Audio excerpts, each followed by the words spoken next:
As our story opens today, let us return once more to the bleak prairie town of Cactus Junction. It was here, you'll recall, in the old Longhorn Saloon, that we left Crusader Rabbit engaged in a fight to the finish with Granite Jaw Jones, the roughest, toughest man in the entire county.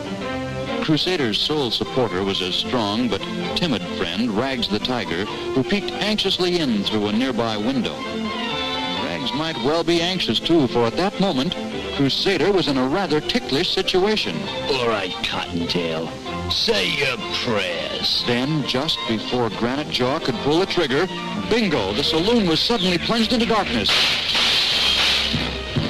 It sounded bad for Crusader, but when the lights came on once more, the Cactus crowd could hardly believe their eyes.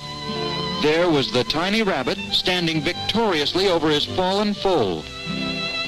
Just how it happened, nobody was ever able to figure out.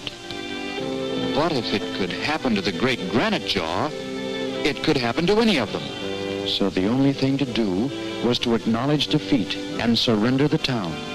And that's exactly what they did.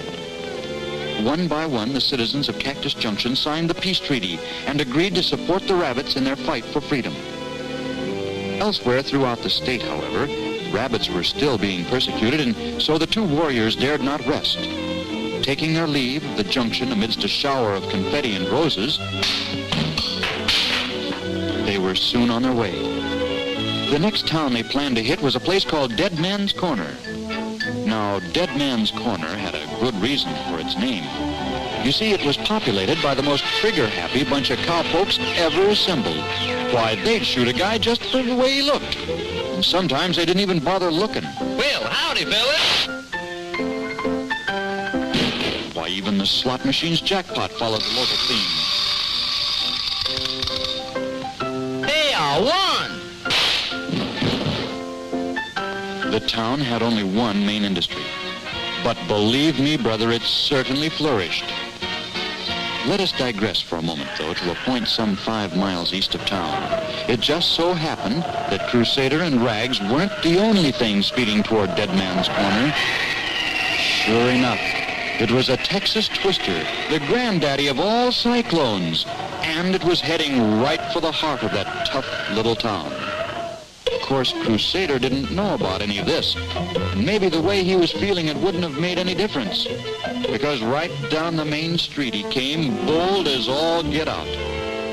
Most of the town seemed to be patronizing the Tombstone Card Palace, so that's where he headed. The boys inside were enjoying a friendly little game of stud when they were startled by... All right, you mugs, I'm gonna tear you apart, piece by piece, one by one. Who's first? Golly, did I say that? An ominous silence fell over the room as every man reached for his gun, and then the cyclone struck. Is it possible for our tiny friend to survive both crushing wind and flying lead? Don't miss episode 9 entitled Tar and Feathers.